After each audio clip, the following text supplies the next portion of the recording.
우리공화당 강령.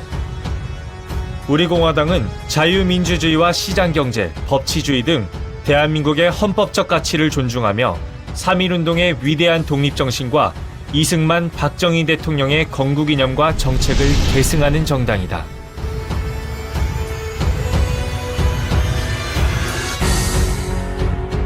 대한민국은 한강의 기적이라는 놀라운 경제 발전을 통해 민주화를 이뤄냈고,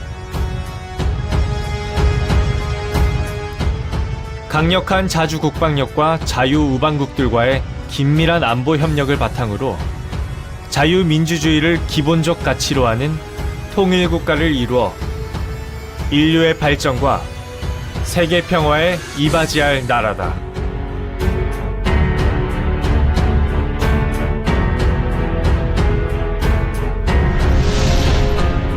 하지만 많은 국민들이 우려하듯이 현재 일부 세력들은 의도적인 역사 왜곡과 국민 선동을 통해 국론을 분열시키면서 우리 선열들이 목숨으로 지켜왔던 우리나라의 정통성을 훼손하고 있다.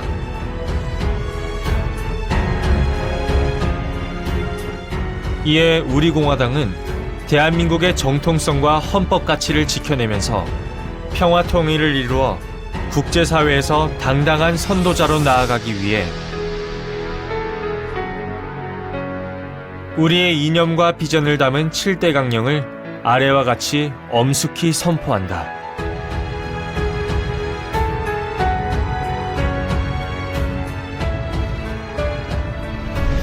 (7대) 강령. 우리공화당은 공산주의를 배격하고 3대 세습으로 이어진 북한식 독재전체주의를 단호히 거부하면서 자유민주주의를 기본 이념으로 하는 평화통일을 추구한다. 우리공화당은 포퓰리즘에 의해 법과 원칙이 침해되는 것을 반대하며 개인의 자유와 인권을 보호하고 실질적이고 공정한 법치주의를 지향한다.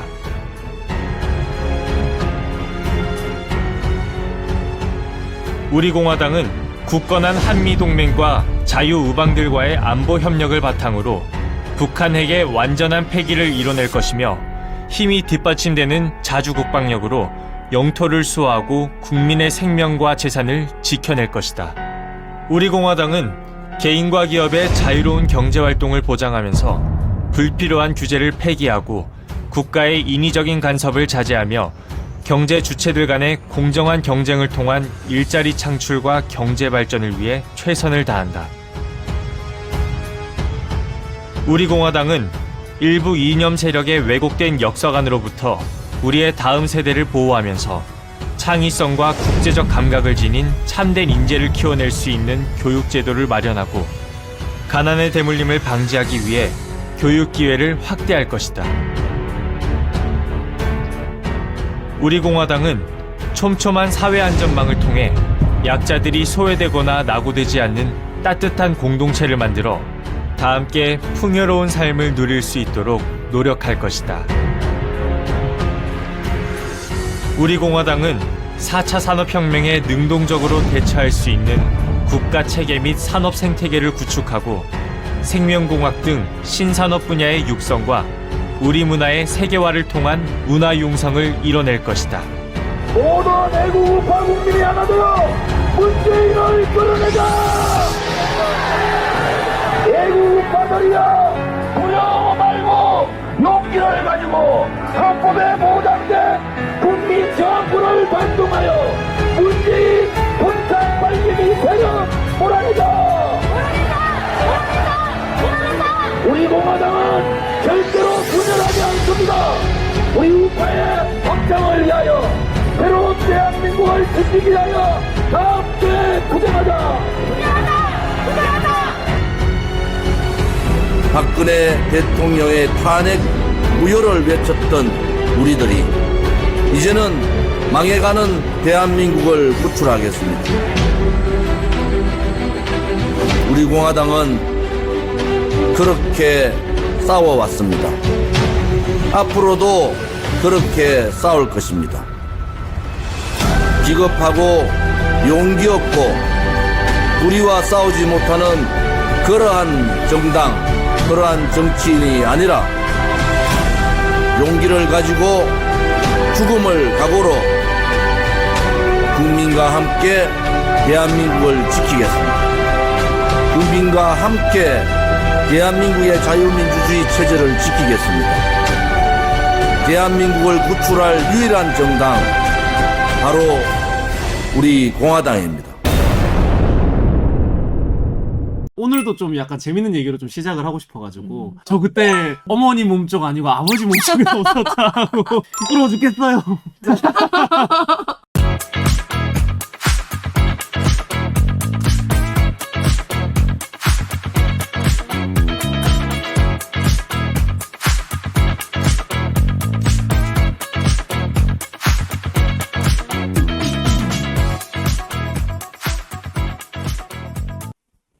행동합니다. 확실하게 싸웁니다. 행동하는 우파정당 자유민주주의 체제 수호정당 우리 공화당의 문브레이커스 찐한 토크쇼 진순자. 한글영입니다. 여러분 반갑습니다. 이거 오프닝 하는 것도 너무 힘드네요, 여러분. 아이가 이제 그 경상도 남자는 특유의 그 너무 무게감 잡는 게 우리 세대는 아니긴 하지만 너무 깨방정 잡는 거는 경상도 남자 좀 싫어한다고. 근데 나는 진짜 부끄러워 죽겠어요. 부끄러워 죽겠어요. 아, 그러게요. 오늘 조금 제가 다운이 돼가지고 목소리도 제대로 안 나오고. 목을 너무 심하게 썼어요. 저도 심하게 썼는데 저는 푹 잤거든. 진짜 다 모르겠다. 나는 쉬는 날만큼은 무조건 잔다 이래가지고 확 뻗어가지고. 아, 그래. 아무튼 잘 안 너무 돌아오네요, 여러분. 이해 좀 해주시고요. 오늘도 힘차게 일단 브레이커스 방송 시작해보려고 합니다. 저번 주에 저희가 좀 약간 어떻게 보면 노가리라 그래야 되나요? 노가리라 그래야 되나? 이게 제가 재밌는 얘기를 좀 풀어봤는데 오늘도 좀 약간 재밌는 얘기로 좀 시작을 하고 싶어가지고 그 요새 그런 말 있잖아요. 라떼는 말이야. 라떼는 말이야. 그 제가 올해 91년생 31하고 진채구가 딱 78년생. 네, 78년생 저랑 진짜 한 뭐랄까 이제 학번으로 치면 두 세대 정도 차이 나는 약간 느낌?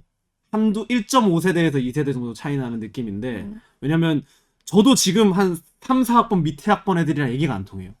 그만큼 세대가 젊은 애들은 빨리 변하기 때문에 한 1.5에서 2세대 차이 나는 느낌인데 학교 젊은 세대로 따지면 그 라떼는 어땠었습니까? 진순정의 라떼. 이순정의 라떼는 좀 맛있나? 좀 이렇게 뭐 밍숭맹숭한 맛이에요? 아니면 막 톡 쏘는 맛이에요? 아니면 뭐 화끈한 맛인가? 갑자기 그렇게 물어보시니까 평소에는 라떼는 말이야 라떼만 많이도 했는데 갑자기 물어보시니까 라떼가 어땠나 또 생각을 하게 되네요. 아니 이해를 못 하실 텐데 여러분 제가 저희 이제 대학 다닐 때 한총련 마지막 가입 학교였어요. 제가 마지막 세대. 그래서 뭐 386만 386, 586만 운동한 게 아니라 저도 대목 끌려갔었거든요. 끌려갔었어. 진순정이 감히. 그러니까 들어요. 내가 이 얘기를 라떼는 말이야 강제 동원됐어요. 제가. 진순정이 호락호락하게 끌려갈 그게 아닌데. 아니지. 어떻게 됐어요? 그래서? 그때 이후로 명성을 떨쳤죠 제가. 어떻게? 그래 가가지고 몰랐죠. 이제 그런 거 하는 덴지 실제 데모에 올라간 건 아니고 데모를 가기 위한 연습. 이게 학교 대운동장에 모여가지고 막 그때 당시 그 데모할 때 트는 노래 있잖아요. 바위처럼 이런 거 하면서 율동 배우고 앉아가지고 자기 라인에 이렇게 해가지고 바위처럼은 처음 듣지만 어쨌든 몰라요. 네. 바위처럼 살아가리라 하는 그 태어나 처음 듣는 노래. 운동권 진짜. 노래가 있어요. 네, 거기서 우리는 막 이렇게 막 이런 막 율동 배우고 막 이런 거 막 하는 게 있었어. 그래서 갔는데 그걸 했어요. 그래가지고 그게 데모를 위한 이거라는 거를 알고 굉장히 많이 따졌거든요. 야, 우리 집에서 학교 가가지고 이런 짓거리 해라고 엄마가 보낸 거 아니라고 한 번 더 나 이런 데 부르면 나 가만히 있지 않겠다. 나 이제 대학교 1학년 신입생이 그때 반응이 어땠어요? 가만히 있지 않겠다. 그러니까 뭐라고 해야 되냐? 그래서 저는 학교 선후배 그냥 선배는 선배고 후배는 후배지 이렇게 그 안에 있는 강력한 규율이라든지 그렇지. 나 그런 거를 계율이라든지. 너무 인정하기도 싫었거든요. 이야기도. 그런 문화를. 그래서 뭐 선배고 뭐 시고간이 아닌 거는 말하는 거고 뭐 무조건적인 복종은 없다 그냥. 그렇지. 그렇게 생각을. 선배 대접 받으려면 선배다운 짓을 해라. 됐었기 때문에 제가 굉장히 악명 높았죠. 말을 잘 안 들어가지고. 그러니까 제가 면전에서 이런 말하면 조금 그렇긴 한데 그 선배들은 분명히 제 약간 약간 여자 그런 식으로 선배들은 저 굉장히 뒤에서 욕을 많이 했다더라고요. 그렇겠지. 여자들이 또 무섭잖아. 네, 나 말 안 들었거든요. 그래가지고 그때 막 그런 경험도 있어. 막 애들이 선배 뭐 점심 사주세요, 밥 사주세요. 속으로 야 아무 그지가 내가 속으로 그 선배도 복학생이고 돈 없는 거 똑같은데. 돈 없잖아. 그런데 뭐 조금 말랑먹기면서 그러면 그 선배의 당황스러움이 보이는 거예요. 그냥 너무 저는 너무 싫었거든요. 한번 그래서 내가 그런 짓거리 하지 말라고 이야기하고 내가 뭐 선배는 무슨 선배 1년 차인데 2년 차인데 오빠 이러면서 그 요새는 그 방송이 없어졌는데 좀 흐지부지 돼버렸는데 불과 한 몇 년 전 박근혜 대통령 계실 때까지 문재인 초 정도까지만 해도 SNL이라는 프로그램이 되게 핫했었어요. 저 완전 광팬이었어요. 그렇죠. 그 SNL에서 요런 거 굉장히 많이 나왔었어요. 그 대학생 신입생들이 오빠 밥 사주세요, 선배 밥 사주세요 막 이렇게 하는 거를 막 선배들이 굉장히 당황해하고 뭐 우리가 걸어다니는 지갑이냐 막 이렇게 사회풍자, 블랙 코미디 뭐 정치를 풍자하고 세태를 풍자하는 이런 게 되게 많았는데 위대한 문주성님 앞에서는 아무런 비판을 할 수가 없으니까 프로그램 자체가 흐지부지 돼버렸어. 네. 뭐 정치를 풍자하는 거는 뭐 있을 수도 없고 페미를 비판을 할 수도 없지. 왜냐면 페미가 그들의 밥줄이니까. SNL이랑 그 프로 기억나네요. 정말 재밌었는데. 세러데이 나일 라이브. 네. 그때 이제 막 정치적 이런 입장이 없을 때 보면은 굉장히 재밌게 풀어놨지. 그쵸. 거기서. 참 유병재라는 그 친구가 저보다 나이가 한 거기 작가 3-4살, 출신이지. 5살 정도 많을 거예요. 그러니까 작가 출신인데 거의 코미디언 같은 약간 그런 건데 그 사람도 약간 좌파들이 약간 키운 뭐랄까 하나의 상품이랄까? 이준석을 지금 국민의힘이 상품으로 키워냈다면 좌파 문화권에서 키워낸 상품 중에 하나가 이준석이다. 뭐 그 전 세대의 그 천일 동안 부른 애 누구죠? 이승환. 이승환이나 아니면 뭐 그 전에 뭐 완전 목 쉬어가지고 그 갑자기 김장훈. 아니 김장훈. 김장훈 맞고 김장훈 전에 또 전일권 그런 사람들이 그런 전일권. 하나 만들어낸 상품이라면 그 개그 쪽에서 확실하게 만든 게 유병재라고 저는 생각을 하는데 그 세러데이 라이브 참 재밌었는데 이제는 재밌었어. 그런 웃음거리를 찾을 데가 없어. 야, 풍자 하는 데가 없어요. 비판의식이 없지. 그치. 그때는 다든 우든 물론 저 우에 기본적으로는 치우쳐서 까긴 잘했지만 그래도 그런 목소리 낼 수 있는 프로 있었고 모르겠어요. 걔들은 오히려 정치적인 입장보다 시청률을 생각했죠. 그래서 지들 여기저기 다 깠지. 밥줄이지. 돌려서 다 깠어요. 그때는 기억에 남는 게 여러분 그거 텔레토비. 텔레토비에 다 넣어가지고 박근혜 대통령, 이명박, 안철수 말 다 넣어가지고 꽤 오래 했었어요 그 코너를. 근데 솔직히 뭐 이제 박근혜 대통령을 존경하고 하는 입장에서 보면 좀 불편한 부분도 있는데 참 어떻게 그렇게 신박한 생각을 하나. 웃음이 나게 되는, 그러니까 아무 생각 없이 그냥 필터링을 거치지 않고 그냥 보면 진짜 웃음이 날 수밖에 없는 약간 그런 구조도 저는 있긴 진짜 해요. 광팬이었다니까요. 재밌어. 재밌긴 했어. 그리고 거기서 나오는 정치를 풍자하지 않더라도 거기 나오는 진짜 아이디어들이 웃음 코드들이 진짜 기존에 있던 코미디 프로랑은 또 좀 다르고 신선했어요. 몇 가지 프로들이 생각이 나네요. 그게 한 번씩 또 게스트가 나오잖아요. 그날에 참 많이 망가지고 그랬는데. 뭐 유병재가 예를 들면 최근에도 약간 SNL이라는 게 고정 약간 그런 거였는데 그 프로그램이 흐지부지 돼버리고 약간 밥줄이 많이 줄어들었을 거예요. 특히 코미디언들. 그런데도 어기저기서 생사 같은데 불러줘서 밥줄은 연명을 잘 시켜주나 보더라고요. 먹는데 크게 지장 없나 봐 걔네들은. 물론 그쪽에 줄을 잘 섰으니까 그렇겠지. 한근영의 라떼를 한번 얘기를 해볼까요? 근데 저는 진짜로 그러니까 가끔씩 선배님들이나 혹은 이제 선배님들이 아니더라도 제가 알바를 할 때나 혹은 이제 학교 다니고 한참 선배들 얘기를 하다 보면 제가 91년생인데 88올림픽 기억하냐? 이렇게 얘기해요. 나 태어나기도 전인데 88올림픽이 사실은 난 알지. 그 세대들, 그러니까 저보다 윗세대들, 그러니까 윗세대들한테 88 올림픽은 저한테, 그러니까 2002년 월드컵을 모든 국민들이 기억을 하듯이 88 올림픽을 살았던 시대의 대한민국 국민이랑 다 기억을 하잖아요. 그래서 제가 이제 나이가 한 30, 그러니까 88 올림픽을 봤던 세대라고 자기들이 보이나 봐, 그렇게. 또 옛날에 제가 좀 많이 왼쪽으로 살았거든요. 그래서 88 올림픽 때 너 뭐 했냐? 약간 이런 식으로 많이 질문을 받았었어요. 우리 당연히 뭐라고 답했어요? 저 그때 태어나지도 않았다고. 저 그때 어머니 몸쪽 아니고 아버지 몸쪽에서 없었다고. 그렇게 이제 장난도 하기도 했었는데, 그래서 이제 88 올림픽도 아니고 저는 91년생입니다. 근데 90년대 들어와서 사실은 민주화의 세대는 아니잖아요. 진짜 저는 아까 말했던 노래나 뭐 이제 사회적으로 뭐 그러니까 좌편향적인 언론, 좌편향적인 교육 이런 것들은 느끼면서 간접적으로 느끼면서 살아왔지만 혹은 직접적으로 근데 막 직접적으로 막 운동을 해라, 데모를 해라 이런 푸시를 받는 사회적 기류에서는 전 한 번도 살아본 적이 없어요.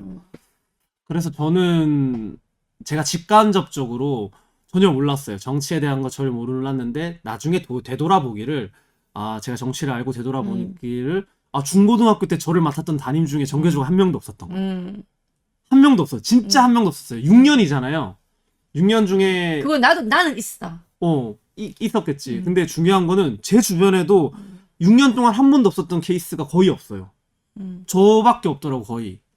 그러니까 복이네요. 같은 반 애들이었던 애들은 있지만 그 애들도 이제 찢어지잖아요. 학년이 바뀌면서. 그냥 걔들은 한 번쯤은 이제 정교조 담임이 걸리는데 저는 한 번도 없고 제가 3학년 때 바로 옆반 담임이 엄청 심한 정교조 그거였어요.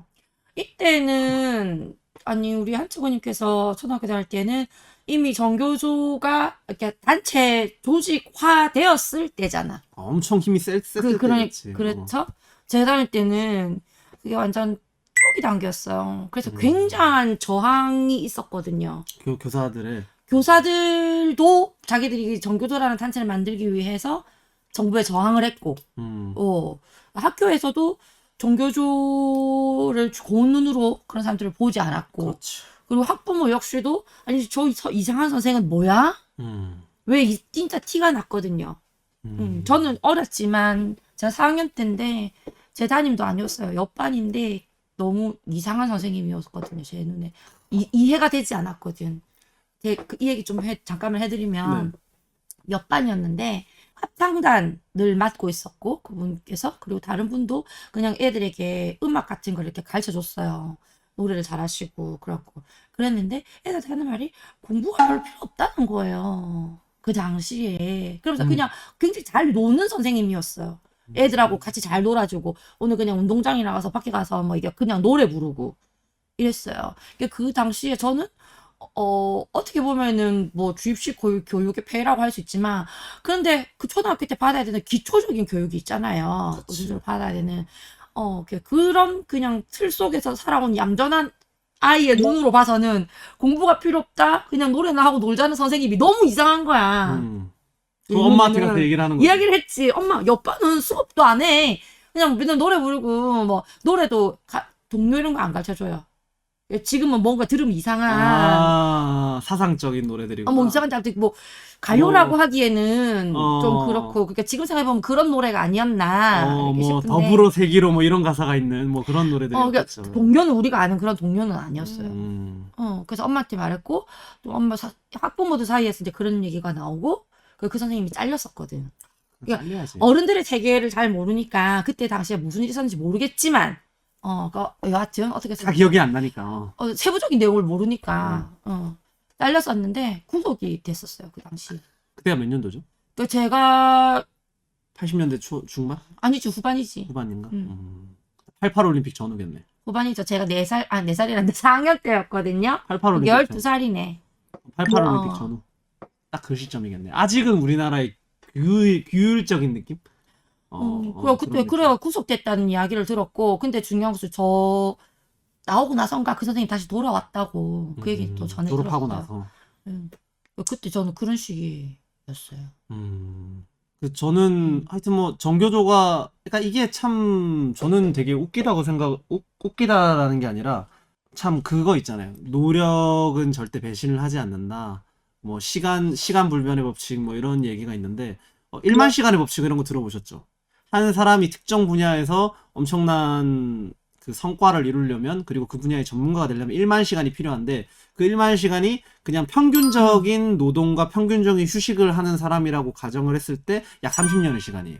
약 30년의 시간인데 뭐 더 열심히 하는 사람은 15년이 될 수도 있고 20년이 될 수도 있고 하긴 한데 1만 시간의 법칙이다 그런다. 근데 한 사람의 시간이 아닌 수많은 사람들의 시간이 함께 갖춰져서 단체를 쌓아간다면 만들어간다면 여파는 저는 기하급수적이고 상상이 안 된다고 생각을 하거든요. 그 노력을 좌파들은 지난 십수년간 수십 년간 꾸준히 해왔는데 우리공화당 전에 우리공화당이 없을 때 보수정당 우파라고 하는 집단에서 그런 노력이 있었냐? 개개인의 돈벌이를 하는 사람들 말고 있었냐? 저는 없었다고 봐요. 공적인 그러니까 내가 하는 것이 내가 페이를 못 받더라도 내가 희생을 하더라도 보수의 가치를 위해 대한민국을 위해 그런 열망은 있었지.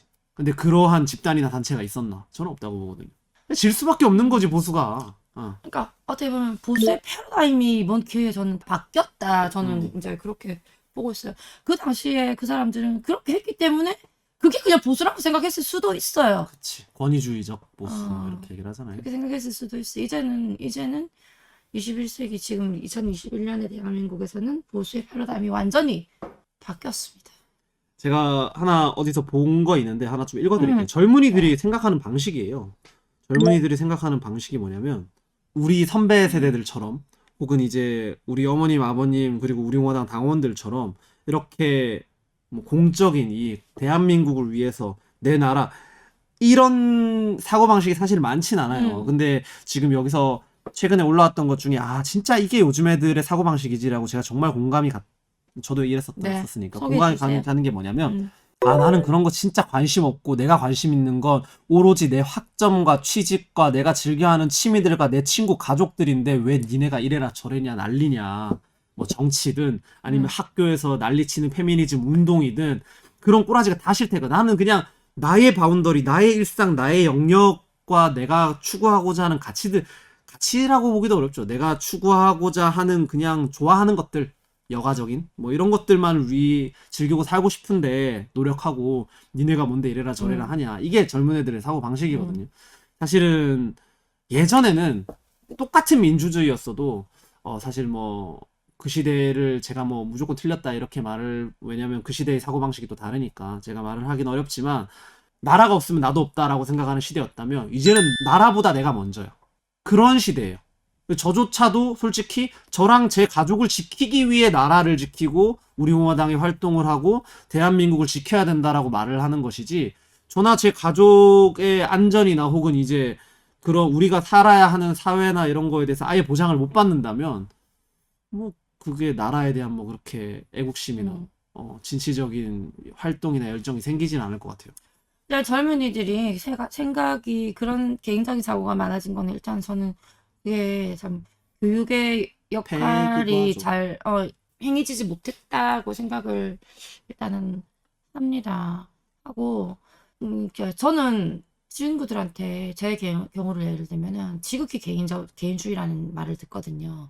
근데 지금 밖에 나와서 제가 이렇게 하는 걸 애들이 이해를 못하는 경우도 있어요. 근데 좀 개인주의고 뭐 심하게는 이기적이다라는 말을 들을 정도 저는 합리주의에 속하는데 친구들한테 그런 얘기하는 게 아니 나는 나를 위해서 지금 이런 활동을 하는 것이다. 나의 국가가 침범받고 나의 국가의 체제가 흔들리기 때문에 내가 뽑은 대통령이 그렇게 됐고 나의 선택을 침범한 것이고 결국에는 문재인 정부도 이렇게 하는 게 나를 힘들게 하는 거지.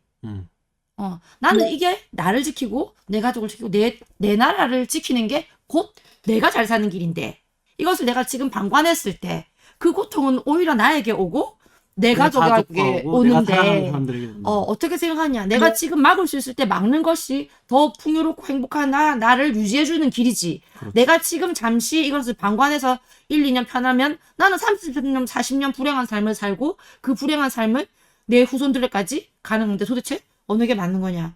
너를 생각을 한다면 오히려 국가를 지키기 위해서 애를 써야 되는 거 아니냐. 이런 사실은 진투펀의 이러한 사고방식이 요즘 젊은 애들이랑 진짜 비슷해요. 그러니까 저보다도 더 젊다라는 말을 제가 종종 많이 드리잖아요. 그러니까 대한민국의 대한민국뿐만 아니라 민주주의의 모든 주권의 결정체, 이제 주권의 최고봉은 정치인들도 아니고 대통령도 아니고 국민인데, 이 지금 세대의 국민들은 모두가 주권의식을 철저하게 갖고 있어. 내가 내 세상에 내가 주인이다. 내가 사는 세상에, 뭐 가족 포함해서도 솔직히 그게 좀 이기적으로 혹은 이제 개인주의적으로 치달을 수도 있겠지만, 항상 자기 삶의 주인들은 각자 자신들인 거예요. 거기서 크게 동떨어지는 사람들이 그렇게 많지가 않아요. 일정 퍼센트는 있죠. 공공의 이익을 위해서, 국가를 위해서, 혹은 이제 나보다 남을 위해서, 이런 이타적이거나 공적인 사람들이, 공공의 이익을 추구하는 사람들이 분명히 있지만, 그 비율이 옛날이랑은 압도적으로 다르다. 근데 중요한 거는 그 세대들을 다 틀렸다라고 매도하고, 너희들은 틀렸으니까 너희들은 잘못됐어 라고 하고 넘어가는 게 맞냐? 그게 대한민국을 위하는 길일 수가 있냐? 아니면 그들의 그 방식을 존중하되 대한민국을 좋은 방향으로 이끌 수 있게끔 유도해주는 게 맞냐? 하는 고민을 사실 해야 되거든요. 근데 꼰대적인 사고방식을 가졌던 기존의 보수 정치권들은, 혹은 보수 원로들은, 요즘 젊은 것들은 나라 생각도 안 하고, 물론 지금 보시는 분들도, 그리고 사실 저도 그런 생각들 때가 많아요.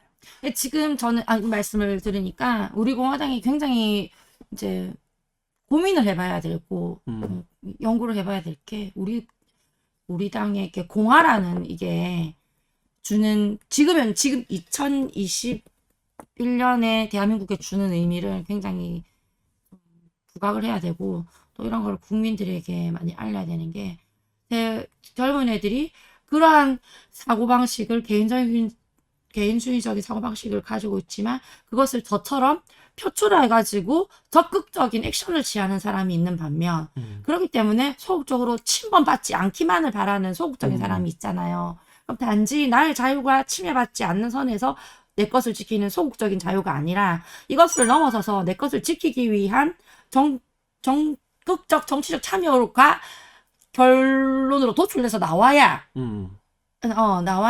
많은 국민들이 정치활동을 하면서 이 정치 체제가 발전한단 말이죠. 더욱더 민주적이가 되고, 사람들이 적극적으로 자기의 자유를 보장받고 또 그것을 추구하려고 하고. 그런데 이 과정이 없이 다들 그런 생각을 하지만, 날 침범하지 마. 여기서 끝나면 굉장히 위태롭다고 봐요, 저는. 그러니까 민주주의를 지켜야 되는 거는 사실은 좌우를 가리지 않아요. 뭐 민주당이라고 민주주의를 외칠 수 있는 게 아니고, 보수정당이라고 뭐 민주주의를 외칠 수 없는 건 아니에요. 우리나라든 미국이든 어느 자유국가는 다 똑같잖아요. 그러면 보수정당이 지금까지 했던 피해가 뭐냐? 부익부 빈익빈이 항상 보수정당이 나왔던 자본주의의 문제점이잖아요. 자본주의를 지켜야 되는 것은 많은데, 그 극단적으로 치닫는 갈등을 해결해주는 노력, 혹은 이제 사람들의 의견을 수용하는 자세, 그런 것들이 있어야 되는데, 좌는 항상 사회적 약자를 보호하고 우는 항상 사회적 약자가 아니라 혹은 있는 자들 쪽에, 물론 실질적으로 들여다보면 양쪽 다 있는 자들의 의견이 많이 포함되지만 그런 걸로 비춰진단 말이죠. 그러면 보여주는 액션이나 노력이더라도 그러한 고민을 해야 된다라고 저는 생각을 하거든요. 약간 젊은 사람들의 항상 뭔가, 이제 저도 진채고 같은, 뭐 나이는 사실 상관없는 것 같아요. 근데 평균적으로 젊은 세대들한테 뭔가를 이제 던져줬을 때 정말 생각지도 못한 참신한 아이들이 그런 오기만 걸 듣지. 네. 그러니까 이게 특히 보수의 문제점은, 정해놓은 틀을 가지고 그 답에서 벗어나는 얘기는 다 걸러버리는, 민주주의의 다양성을 완전 매장시켜버리는 그런 생태는, 아까 말했듯이 좀 유도를 하고, 그 중에 좋은 아이디어를 적극적으로 추진할 수도 있고 하는 그런 노력이 있어야 되지 않을까. 깬 정신이라 그래야 되나? 아니, 사고의 유연성이 필요하고, 그 보수만의 특별한 약간 그 특징이 있잖아. 폐쇄성이라는. 그렇죠. 그런 게 있어. 그 폐쇄성이 어디서 기인한 건지 한번 연구해볼 필요가 있는 것 같아. 그런 것 같아요. 인간의 심리에서 도출이 된다고 저는 보는 게, 그 보수라는 게 지키고, 그러니까 보수의 정신은 저는 한마디로 용고지신이라고 생각을 하거든요. 이게 보수의 모든 정신을 함축한 가장 우리나라 한국적이면서도 전 세계에 똑같이 아우르는 가장 좋은 말이라고 생각해요. 음. 옹고지신. 옛 것을 지키고 배워 새 것을 더욱 좋게 발전시키는 옹고지신의 정신이라고 보는데, 그 옹고지신으로 가려면, 그러니까 지신으로 가려면, 새로운 것으로 가려면 옛 것을 그냥 뭐 기우제 지냈던 옛날 정신 그대로 맞아가지고 비 올 때까지 막 이러는 게 아니라, 기우제는 기우제의 정통으로 그냥 하나의 뭐 여러 가지 방식으로 남기더라도 좋은 기상청이나 뭐 비 오게 유도하는 노력들이나 이런 게 있잖아요. 그런 과학적이고 새로운 시대에 발맞춰 따라가는 노력이 갖춰지는 게 맞지 않나. 예, 인간의 마음이란 게 옛 것을 지켜야 한다라는 게 사고를 가지면 모든 사람들이 유연하게 거기에 기반해서 좋은 건 수용하고 이렇게 될 수 있는 게 아니라, 어떤 사람들은 거기에 광적으로 집착을 하는 사람도 있을 수 있고, 거기에 얽매여가지고 다른 사고 자체를 못하는 사람도 있을 수 있는 거예요. 그런 패에는 중요한 거는 집단지성에서 우리는 깨면서 발전해 나가자라는 그런 발전적인 용광로 같은 부분이 있어야 한다고 저는 생각을 하는 거죠. 잘, 좋은 말씀 잘 들었습니다. 네, 너무 꼰스럽다. 아니에요. 아, 너무 맞는 말씀을 하셔가지고, 극공하는 말씀을 하셔가지고. 저도 그렇게 생각해요. 이렇게 말하고 끝내기가 그렇잖아. 그래서 그 말씀드린 거예요. 항상 좀 드리고 싶은 말씀은, 우리 웃으면서 투쟁해야 돼요. 웃으면서 우리가 주장하는 바가 대한민국의, 그러니까 막 국민의힘 저쪽에서 당대표 이번에 뽑으면서 막 뽑기 시작 전부터도 계속 미래 얘기를 했잖아요. 그냥 시작 전부터 그냥 이준석 당대표 뽑아주세요 세뇌시킨 거나 다름없다고 생각을 해요. 이게 약간 고등적 차원의 약간 인간 세뇌술과 비슷한 건데, 뭐 그렇다 치더라도 미래가 그냥 젊은 애 온다고 미래 되는 거 아니거든요. 이번 당대표는 솔직히 미디어가 만든 거잖아요. 그렇죠.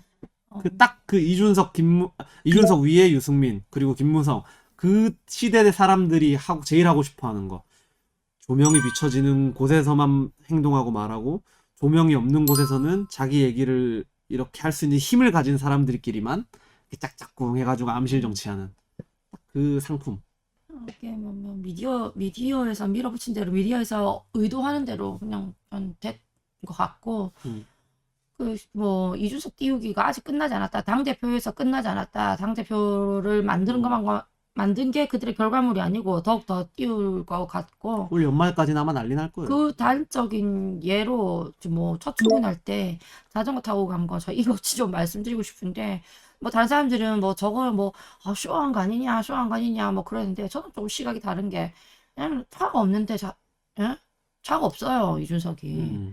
차가 없어서 지하철 타고 가거나 택시 타고 가거나 자전거 타고 가겠지. 그 당연한 짓을 했단 말이야.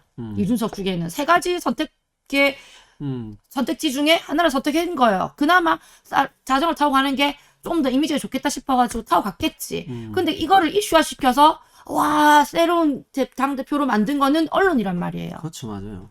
그래서 아니 지는 차가 없으니까 그냥 자전거 타고 갔다고. 근데 그게 큰 이슈가 되는 게 아닌데, 그걸 이슈로 만들어서 기존의 그 사람들이랑 차별화하고 그런 작업들을 하고 있는데, 좀 있어 보세요. 그 자전거 언제까지 타고 다니는지. 나중에 아주 좋은 차 타고 다니시겠지. 있어 보세요. 차가 없으니까 그걸 탔지. 차 있으면 걔가 차 탔지. 나중에 기사까지 있을 텐데 뭐. 뭐 그게 기사에 있다고 하는 게 나쁜 게 아닌데, 중요한 거는 어찌됐건 이건 영원히 오래 가지 못할 쇼다. 그러니까 우리 언론의 오빠 힘이라. 국민들이 언론의 작업대로 놀아나서는 안 되는데, 그렇게 되고 있는 게 좀 안타깝고. 이게 참 웃긴 게, 이렇게 언론이라는 게 자정작용이 있고 그 다음에 세상을 비추는 저널리즘이 있을 때는 언론이란 건 정말 필수적이고 공익에 이바지하는 건데, 이것도 자본의 노예가 돼버린다거나 개개인의 이제 권력화가 돼버리면 이미 우리 다 겪었잖아요. 우린 너무 많이 겪었지. 그 사실은 그 언론들이 우리를 비춰주지 않는 것에 대한 분노까지 있잖아, 우리는. 그래서 그것까지 있지. 언론에 대한 불신에다가 그런 것까지 있죠.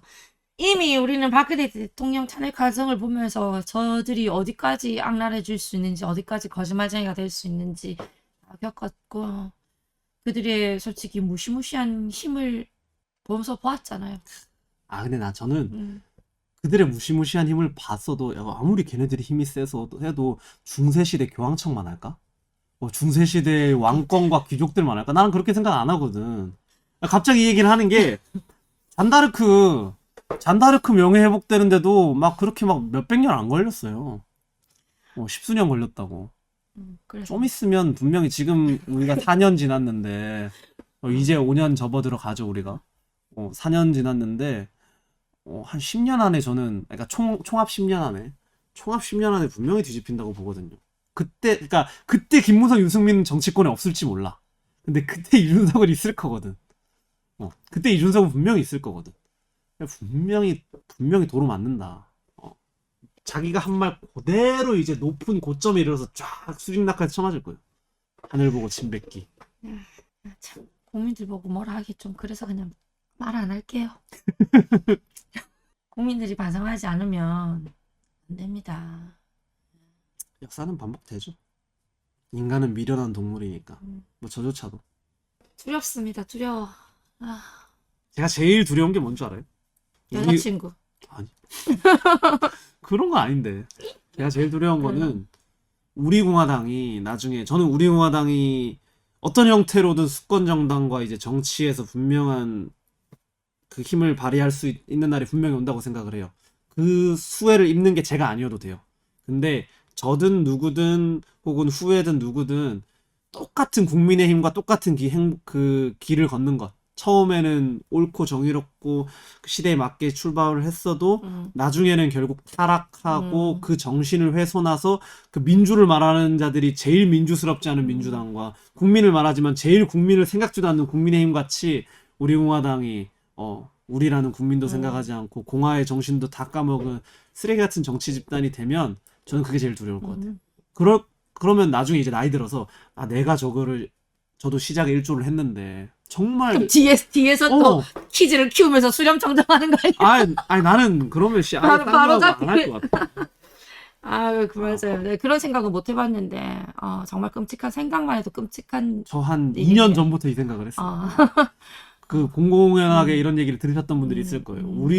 우리가 절대 변하면 안 돼. 우리가 교육을 통해서든 우리의 지도부가 정신을 잘 지키든 그리고 지도부가 정신을 잘 지킨다고 마냥 이렇게 따르면 그 당원들이 눈 부릅뜨고 지켜봐야 되는 약간 그런 것도 있는 거죠. 그래요. 우리 공화당이 우리 공화당의 가치를 지켜나가는 거 무엇보다 중요한 일 같네요. 진짜 생각만 하면 너무 끔찍합니다. 저놈들처럼 되면 그냥 몸에 달고 자살한다 그냥.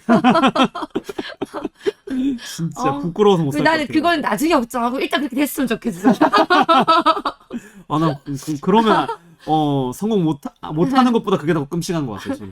저는 그런 생각. 일단 그렇게 되자. 일단 그렇게 되자. 일단 그렇게 되자. 무서운데. 일단은 알겠습니다. 거대한 악과 싸울 때는 항상 심연을 들여다볼 때 심연 또한 나를 들여다본다잖아요. 제가 좋아하는 만화가 있는데 마왕을 죽인 용사가 나중에 용사가 마왕을 죽일 만큼 힘이 센 거잖아요. 그러니까 이제 그 왕족들과 세계 정치의 거물들이 얘를 하나를 매장시키는 거예요. 가족들도 죽이고 얘 손발 다 해서 얘를 죽여. 근데 이게 워낙 이제 에너지가 세니까 용사가 살아나. 용사가 다음 세대의 마왕이 되는. 이딴 세상 없는 게 맞아 이러면서 막 분노 흑화돼가지고 그 길은 걸으면 안 된다. 어떻게 보면은 그게 혹시 또 자연스러운 건가? 왜 그런 결론을 도출하지? 만화니까 만화와 판타지의 소설의 얘기예요. 소설 속에서 그 왕족들과 귀족들과 권력을 가진 자들이 뭐라고 얘기를 하냐면 마왕이 없는 인간들의 세대에는 용사 또한 필요 없다. 이러면서 죽이려는 거야. 그러니까 그냥 자기들한테 위협이 되는 거지. 정치적으로도 파워적으로도.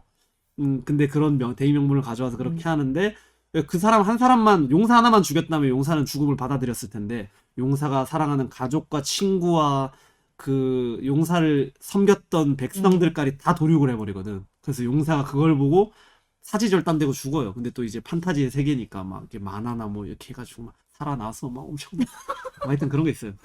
되게 재밌거든. 라떼는 뭐 유명한 만화가 뭐 드래곤볼 이런 거밖에 뭐 없어가지고 슬램덩크? 저는 만화를 안 봤지만 저는 어렸을 때부터 만화가 너무 유치한 거예요. 전 만화 되게 좋아해요. 어렸을 때 그 TV 만화 있잖아요. 그런 것도 안 봤어요. 아니 저는 만화가 되게 좋은 게 뭐냐면 그런 게 있는 거죠. 모든 사람들 그 각자의 인생에서 주인공이거든요. 그 각자의 이야기가 있고 각자의 스토리가 있고 뭐 누군가는 지루한 삶을 살 수도 있고 그냥 전형적인 삶, 누군가는 익사이팅한 삶을 살고 누군가는 성공한 삶을 살 수도 있고 각자 이야기가 다 다른데 저는 모두 절대적인 악은 없다. 모두에게 사정이 있고 그리고 절대적인 선도 있을 수 없다. 그 선을 갈구하기 위해서는 뭐 주변의 환경과 노력과 뭐 그런 것들이 있어야 된다는 만화에서 배웠어요? 뭐 그런 거를 만화 보다 보니까 전 느껴지던데. 어. 그러니까 일방적인 선, 일방적인 악의 프레임의 구도는 그 만화가 한 50년대, 60년대에서 거의 없어졌어요. 지금 마블 영화가 유행하잖아요. 마블 영화가 1, 2차 세계대전을 함께 겪었던 마블이랑 DC가 함께 겪으면서 성장을 했거든요. 근데 2차 세계대전 끝나고 나니까 그 민주주의의 세대잖아요. 그 소련이 패망을 하고 나서부터 그 나치라든지 소련이라든지 절대적인 악이 없어지고 나서는 절대적인 선악의 구도로 가지 않아요. 만화도 그렇게 네, 바뀌었다. 만화도. 그러니까 요새 조커라는 영화가 최근에 유행했었잖아요. 불과 1년 전쯤. 조커도 기승전결 있는 거지. 얘가 왜 그렇게 극렬한 조커가 악이 됐는지. 왜 조커가 되었나. 그리고 배트맨에게는 어떻게 이렇게 혼자 그 어둠의 사도 영웅이 될 수 있는 그 환경과 이야기가 있을 수 있었나. 각자의 이야기가 다 재밌는 거거든요. 조커가 사실은 배트맨보다 재밌었어. 야, 엄청 편식이 심해요. 이제 그런 문화적 편식. 예. 히어로물은 뭐 솔직히 거의 안 봤거든. 너무 가짜나가지고 어떠한 한 명이 뭐 지구를 구하고 이런 말도 되지도 않는 저는 그래가지고 아이언맨을 거의 처음 봤을 거예요. 우리 동생이 너무 추천을 해가지고 몇 살 때? 어렸을 때? 그 아이언맨 개봉했을 영화. 당시죠. 예. 그래서 동생이 보고 이거는 누나가 싫어해도 꼭 봐야 된다고 해가지고 뭐 그거 그 소감이 봤는데 어땠어요? 영화 보고 나서. 그거 재밌었죠. 그거는 그렇잖아. 영웅이 예. 그냥 평범한 음. 그리고 무력이 큰 정의감보다는 무력이 큰 사람이 영웅이 되어가는 과정이 나오는 거잖아요. 그렇지. 그러니까 뭐 영웅이 되어서 지구를 구하는 것보다 그 되어가는 과정이 과정의 의의가 있는 거지. 과정이 되게 재밌더라고요. 지금 DC나 DC 코믹스가 여러분들이 아는 슈퍼맨, 원더우먼, 배트맨 얘네가 DC예요. 마블이 요즘에 나오는 아이언맨, 뭐 헐크 이런 애들인 거죠. 근데 사실은 딱 봐도 뭔가 개성이 다르잖아요. DC랑 마블이. 영화도 마블이 잘 만들긴 했지만 DC는 딱 그거예요. 슈퍼맨은 절대적 선이고 절대적 힘의 상징이에요. 너무 뻔하잖아. 근데 그래 조금 다른 거 같네. 아이언맨이 왜 인기가 많고 재밌네. 이거 하루 돼서 시간 돼서 설명 좀 해줘요. 마블이 왜 인기가 많냐면 평범한 사람들이 특정한 계기로 뭐 예를 들어서 기술적 진보, 아이언맨은 기술적 진보죠. 뭐 누군가는 너무 신기했어. 스파이더맨은 갑자기 거미에 물려. 그러니까 특별한 전환점을 맞아서 평범한 사람들이 갑자기 그래. 삶이 확 바뀌는 거야. 맞네. 그래서 히어로가 되는 과정에서도 그 많은 고뇌와 혹은 이제 충돌을 겪고 막 심지어 어떤 만화에서는 그 영웅들이 악당이 되기도 해요. 아이언맨이 악당적 행보를 겪는 화도 있어. 그리고 심지어 조커나 이런 건 아니지만 모 악당들이 뭐 이 스토리에서는 선역으로 나와. 그런 것도 있고 그런 게 재밌는 거죠. 그래서 사실은 듣고 나니까 좀 재밌죠. 그러니까 이제 제가 어렸을 때 만화를 그냥 볼 때는 그냥 선이 이긴다 이렇게 그냥 이렇게 봤다면 요새는 제가 만화를 볼 때 어떤 거를 보냐면 작화도 물론 중요하지만 요새는 홍보 때문에 더 그런지 모르겠는데 뭔가 만화가 진행이 될 때 이걸 어떻게 연출을 해내는가, 연출 기법, 똑같은 A가 B를 이겼다를 A가 B를 어떻게 이겼나라는 연출을 하는 그게 소설로서는 소설이나 책은 뭐냐면 나 한 사람이 그 머릿속에 상상의 나래를 펼치는 거잖아요. 그 앵글이 이렇게 될 수도 있고 이렇게 될 수도 있고 이렇게 될 수도 있는 거를 똑같이 칼을 찌르는 장면이나 아니면 칼을 막는 장면을 이렇게 각자 상상이 다 다르잖아. 그게 사실은 책을 보는 묘미라면 만화는 그 작가 때문에 그 틀이 정해져요. 근데 그 작가가 그 어떠한 모습으로 가장 멋있게 풀어내는 작가가 있고 정말 멋있는 장면을 되게 대충 넘겨버리는 연출력이 부족한 작가가 있어. 그런 거 보는 재미가 좀 쏠쏠하죠. 저는 요새는. 이제는 좀 저런 거 좀 보고 배워야 된다. 극적인 표현 방법 그런 거를 좀 많이 좋아하는 건 많이 티났죠. 아니 좋아하는 만큼 그 부분에 대해서 좋은 정보를 많이 주셨어요. 저 같은 문외한은 네, 그런 제가- 얘기도 듣고 또 생각을 해보니까 그런 게 또 일리가 있고 공감이 되네요. 신기하네요. 제가 많은 분들이 오해를 하시는데 제가 고등학교 때 중고등학교 때도 그렇고 대학교 가서도 남 앞에 발표 한 번을 안 해본 사람이에요. 전형적인 아웃사이더에 그냥 친한 친구 한두 명이랑만 다니고 혼자 있는 거 좋아하고 만화책 되게 많이 봤어요. 책도 좀 봤고. 근데 만화책을 좀 많이 봤죠. 그래서 그 마블이 영화 나오기 전부터 저는 마블 만화를 다 섭렵했던 사람이에요. 영어를 보면서. 근데 그 영어를 공부를 하면서 봤던 게 아니라서 영어 실력은 미비하지만 왜냐면 번역본이 인터넷에 돌아다니거든요. 맞춰보면서 이렇게 봤었죠. 그랬던 사람이라 제가 좋아하는 만화 얘기가 나오니까 흥분을 해버렸네. 흥분을. 난 만화를 많이는 안 봐도 뭐 조금 보면 너무 보기가 힘들더라고요. 그림도 봐야 되고 글도 봐야 되고 막 좀안 맞더라고요. 미국식 만화가 있고 일본식 만화가 있는데 또 요새는 또 2020년 전후 2018년 17년 그때 박근혜 대통령 정부 이후인 것 같아요. 우리나라 웹툰이 굉장히 발전을 했거든. 지금 일본 만화계의 거성들이 일본 만화가 한국 만화에게 잠식당하고 있다 이렇게 얘기를 해요. 옛날에 일본 만화 엄청 막 우리 비디오에 가면 옆에 책 빌려주는 데 있잖아요. 다 일본 다 일본 만화였지. 근데 만화였잖아요. 전 세계가 다 그랬어요. 근데 중요한 거는 우리나라 제가 보는 만화들도 뭐 말을 하면 많지만 뭐 네이버 웹툰이라든지 아니면 뭐 카카오 페이지 웹툰이라든지 뭐 유명한 웹툰들은 진짜 천문학적 돈을 벌어요. 아시아 그리고 북미 뭐 여러 유럽 쪽에 다 수출을 하거든. 작화가 너무 좋고 연출력이 너무 뛰어나고. 요새 보시면 드라마 같은 것들이 만화 기반이 되게 많아요. 못 느끼세요? 옛날에는 아니 드라마도 모르고 만화도 모르는데 그거 얘 둘의 연관성을 내가 어떻게 알아?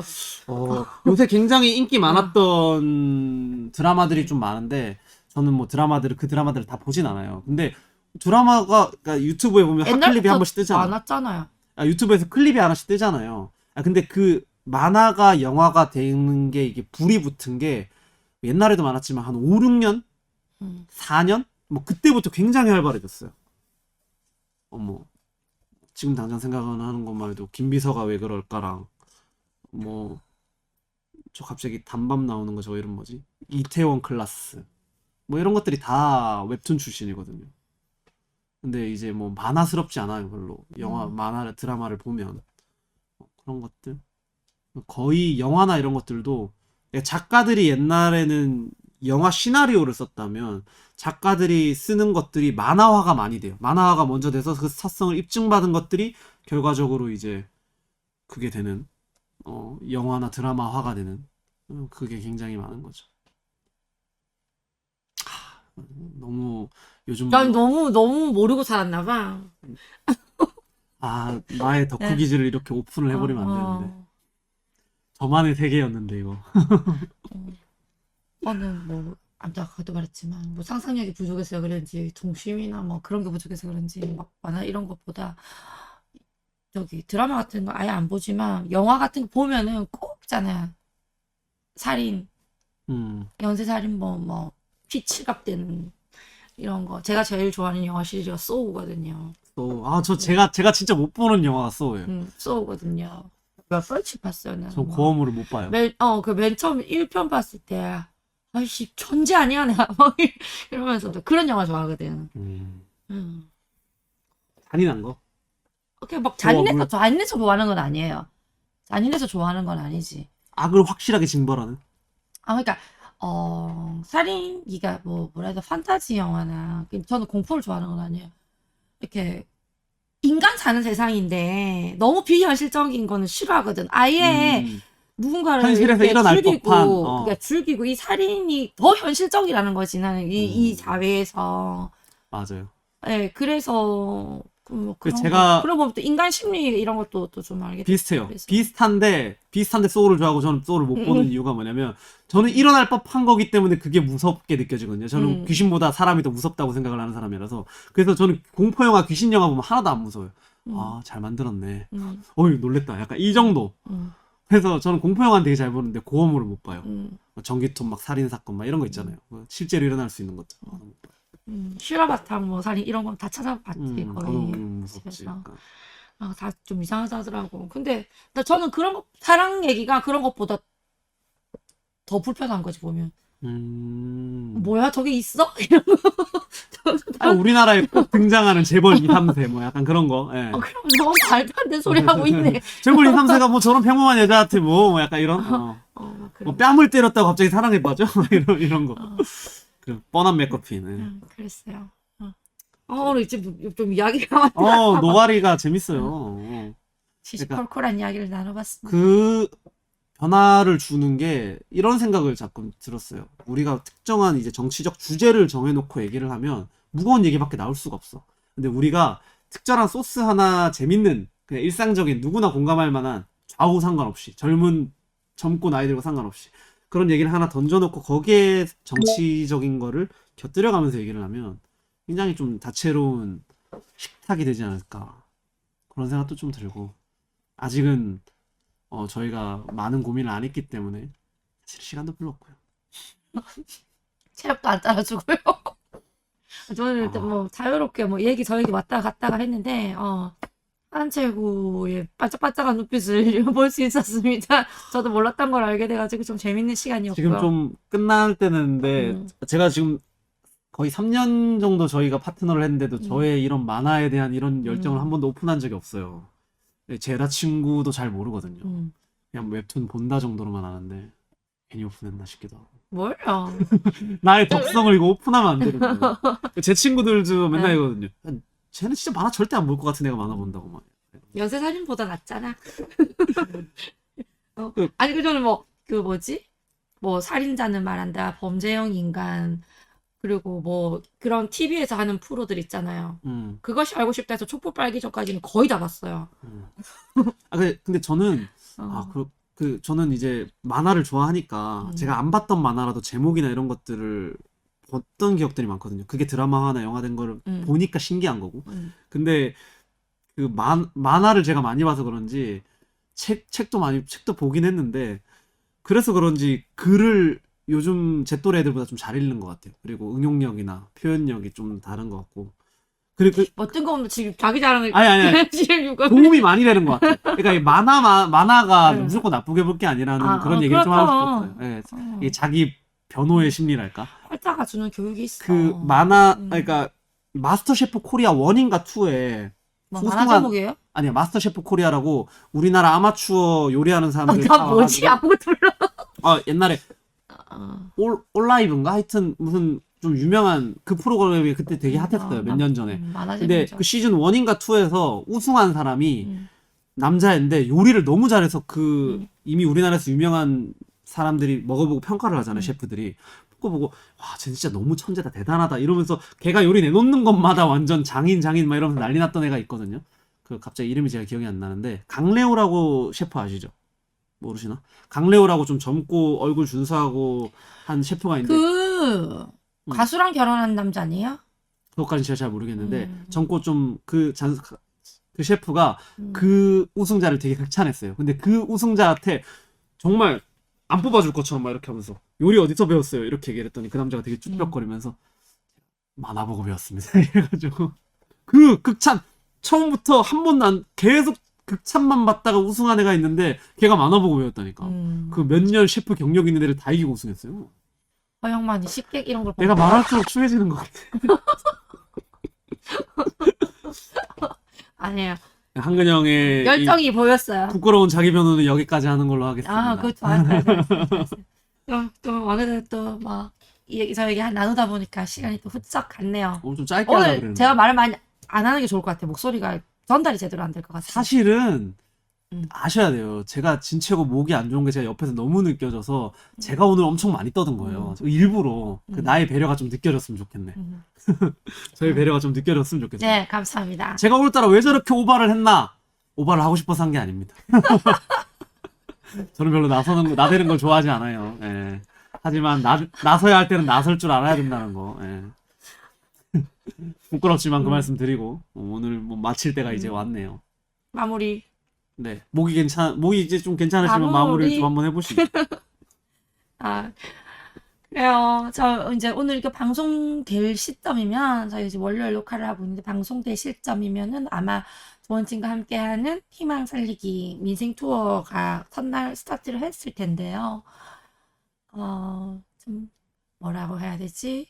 우리 공화당 당원으로서 막 그 기대도 많이 되고 걱정도 많이 걱정도 되고 많이 그래요. 앞으로 또 시간이 훌쩍훌쩍 지나서 금방 대선이 코앞으로 올 텐데 과연 뭐 대표님 옆에 뭐 이렇게 한 자리 이렇게 있으면서 도움되는 일을 뭘 했나, 무슨 준비를 했나, 뭐 그런 생각도 많이 들기도 하고 뭐 그렇습니다. 근데 우리가 우리의 지도자라고 이야기를 하고 우리의 또 동지 라고 말을 하잖아요. 누구보다 희생을 많이 했다는 것도 알고 계시잖아요. 그런 분을 사지로 밀어넣지 말고요. 우리가 그 사지가 아닌 것으로 진짜 승리를 향한 꽃길로 만들어 드리면 되잖아요. 그래서 당원 여러분께서도 그에 대한 좀 충분한 고민 그리고 또 활발한 활동 어떻게 해야 될 것인지 무조건적인 활동보다 좀 고민을 하는 시간을 가졌으면 좋겠어요. 어떻게 하는 것이 우리 공화당과 대표님이 가는 길에 유리할 것인지. 저희도 정말 좀 늦은 감이 있지만 많이 고민하고 또 대표님 곁에서 보좌 잘 하고 우리 공화당이 진짜 수권 정당이 될 수 있는 그 초석을 만드는 지금 이제 6개월, 3개월, 9개월이네요. 초석을 만드는 9개월이 될 수 있도록 각자 자리에서 노력을 했으면 좋겠다. 이런 생각입니다. 끝을 제가 이 사람 얘기를 해서 좀 싫으실 수도 있는데 노무현 탄핵 때 반대했던 노무현을 탄핵했던 그 당시에 여당 세력들이 결국엔 다 축출되고 다 걸러졌잖아요. 근데 걔네들은 그 용광로 같은 시간을 짧은 시간에 가져왔어요. 실질적으로 탄핵도 안 되게 막았고. 하지만 이 보수 우파 정치권은 너무 비겁하고 너무 권력 지향적이고 귀족적이어서 그거를 막지 못했다. 우리 공화당이라는 집단이 그때 있었더라면 그 세력이 구축이 돼 있었더라면 하는 아쉬움이 있고 대통령의 역사는 길게 가지 않습니다. 분명히 몇 년 안에 회복이 될 거고 그때 김무성, 유승민은 몰라도 분명히 이준석은 정치를 하고 있을 거다. 그 말을 제가 다시 한번 하면서 우리 공화당이 그 길을 바로 잡는 것 보수의 그냥 생태계를 완전 바꾸는 거거든요. 그리고 사실은 대권 주자가 되기 전에 그냥 평범한 변호사 혹은 일개 정치인이었던 노무현을 대통령으로 만든 거는 노무현의 노무현 개인의 힘도 있겠지만 노사모 그 확실한 노력을 하고 움직이는 사람들이 만드는 거라서 저는 우리 공화당 당원이 거기에 절대 밀린다고 생각하지 않거든요. 몇 배, 몇십 배 할 수 있는 분들이라고 확신을 하기 때문에 우리 공화당과 함께 대한민국을 살리고 공화의 가치를 살리고 사실은 보수의 존엄과 영남의 자존심을 되살리는 그 길 갑시다. 오늘의 얘기를 여기서 나 손 왜 이러고 있지? 얘기를 여기서 마쳐볼까 합니다. 행동하는 우파정당 자유민주주의 체제소정당 우리 공화당 지켜봐 주시고요. 문브레이커스 지순정 한근영 인사드리겠습니다. 네, 다음 주에 뵙겠습니다. 네, 오늘 찐한 얘기 저 혼자 완전 실컷 떠들었는데 저도 이제 목이 아파요. 수고하셨습니다. 컷.